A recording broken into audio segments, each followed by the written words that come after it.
नमस्कार, आप देख रहे हैं प्रत्यक्ष और मैं हूं नारायण हरी।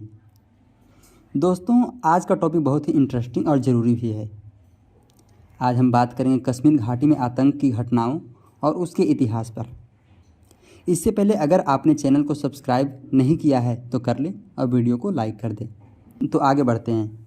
धरती का स्वर्ग कश्मीर एक ऐसा नाम जो अब आतंक का दूसरा नाम बन चुका है, जहां आए दिन आतंकी हमले देखने को मिलते रहते हैं और आतंकी घटनाओं में हर साल सैकड़ों लोग अपनी जान से हाथ धो बैठते हैं। हर सरकार हर बार सिर्फ आतंक को ख़त्म करने की बात करती है, लेकिन धरातल पर असर कुछ नहीं दिख रहा।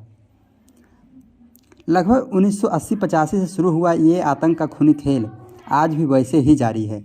हाँ, धारा 370 हटने से घाटी में आतंक के खेल में कुछ कमी जरूर देखने को मिली। वहीं आतंकियों ने एक बार फिर राजौरी में कायराना आतंकी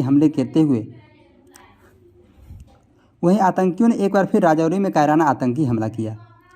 लोगों ने बताया कि आतंकवादी आए और लोगों को घरों से बाहर निकालकर वे सभी का आधार कार्ड देखने के बाद अंधाधुंध फायरिंग शुरू कर दी, जिसमें 4 हिंदुओं की मौत हो गई।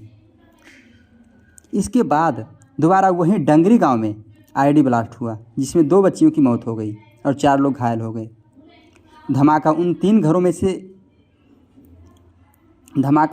घरों में से एक में हुआ जहां आतंकवादियों ने लोगों के आधार कार्ड देखकर फायरिंग की थी।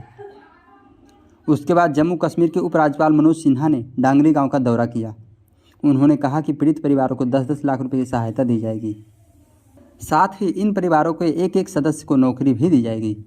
पाकिस्तान के कायर आतंकवादी भारतीय सेना के साथ तो मुकाबला कर नहीं सकते। हमारी सेना और हमारी पुलिस ने चुन चुन कर इनका सफाया किया है और ये कायर आतंकवादी रात के अंधेरे में छुपकर बेगुनाह निहत्थे बेकसूर लोगों को निशाना जो इन्होंने बनाया है, ये इन्होंने जघन्य अपराध किया है, महापाप किया है। अगर हम कहें कि जब से पाकिस्तान देश का जन्म हुआ तब से आतंक का जन्म हुआ, तो ये गलत नहीं होगा। अब गलत हो भी कैसे? पाकिस्तान ने भारत से बंटवारे के बाद भारत के खिलाफ मुजाहिदों की फ़ौज खड़ी की थी, जो अब आतंक का रूप ले चुका है, जो आज से 30-35 साल पहले ही आतंक का रूप ले चुका है। और इसे आतंक का रूप देने में भी पूरा का पूरा योगदान पाकिस्तान का ही है। भारत से आमने सामने के 3 युद्ध हार चुका पाकिस्तान भारत से लड़ने की औकात तो शुरू से ही नहीं रखता, लेकिन अपनी कश्मीर प्रेम को जिंदा रखने के लिए और भारत में अशांति पैदा करने के लिए आतंक का सहारा लेता रहता है, जिसके चलते धरती की स्वर्ग अब नर्क बनता जा रहा है। और पाकिस्तान की इस कायराना हरकत के चलते बीच में पिस रहे हैं बेगुनाह कश्मीरी। वो कश्मीर जहाँ पर्यटन के लिए अपार संभावनाएं हैं, जहाँ के लोग पर्यटन से ही लाखों कमा सकते हैं, लाखों को रोज़गार दे सकते हैं, वहाँ आज आतंक के चलते कोई जाना भी नहीं चाहता है। आखिर ये नौबत आई क्यों? कभी आपने अपने दिल पर हाथ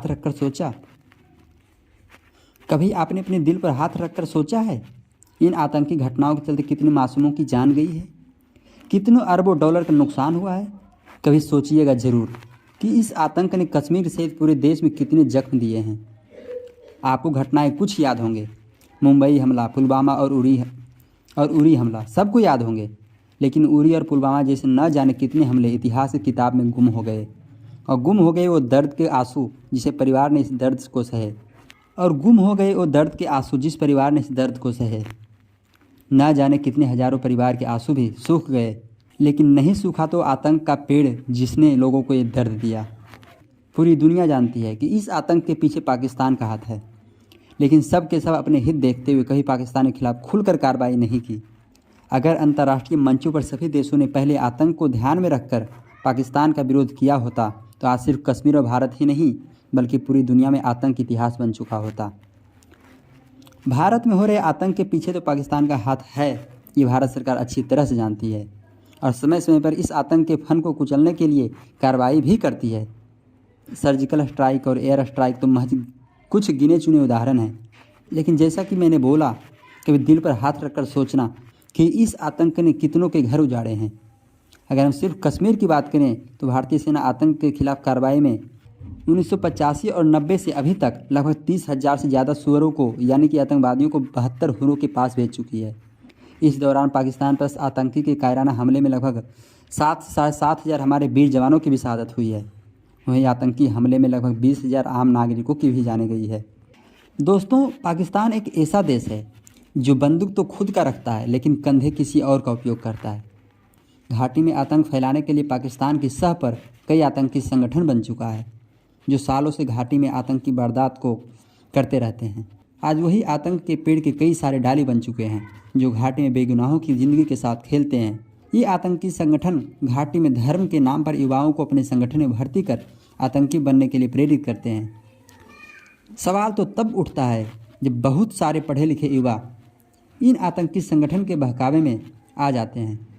अगर हम कुछ आतंकी संगठन की बात करें जो घाटी में हिंसा फैलाने के लिए जिम्मेवार हैं, जिसमें जम्मू कश्मीर लिबरेशन फ्रंट यानी JKLF, जमात-ए इस्लामी, यूनाइटेड जिहाद काउंसिल, लश्कर-ए-तैयबा, जैश-ए-मोहम्मद जैसे कई संगठन, हिजबुल मुजाहिदीन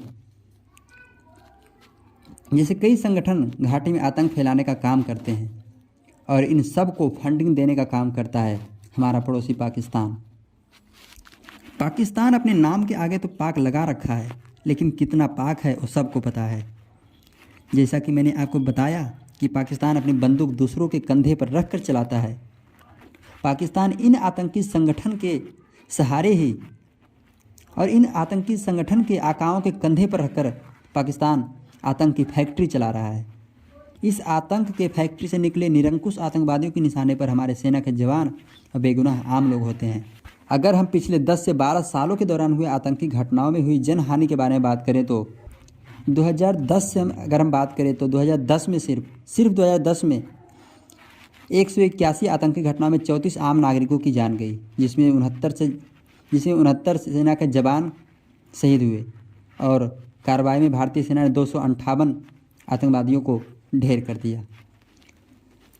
वहीं 2011 में 119 घटनाएं हुई जिसमें 33 आम नागरिक की जान गई और 31 भारतीय सेना के जवान शहीद हुए और 117 आतंकवादी ढेर किए गए। 2012 में 70 घटनाएं हुई जिसमें 19 आम नागरिक मारे गए, 18 सेना के जवान शहीद हुए और 84 आतंकवादी को ढेर किया गया। मोदी सरकार आने के बाद लोगों को लगा था कि आतंक के खिलाफ कार्रवाई से आतंकी घटनाओं में कमी आएगी। उसके बाद 2015 में लगभग 86 आतंकी घटनाएं हुई जिसमें 19 आम नागरिक मारे गए और 41 भारतीय सेना के जवान शहीद हुए। इस दौरान भारतीय सेना ने 115 आतंकवादियों को ढेर कर दिया।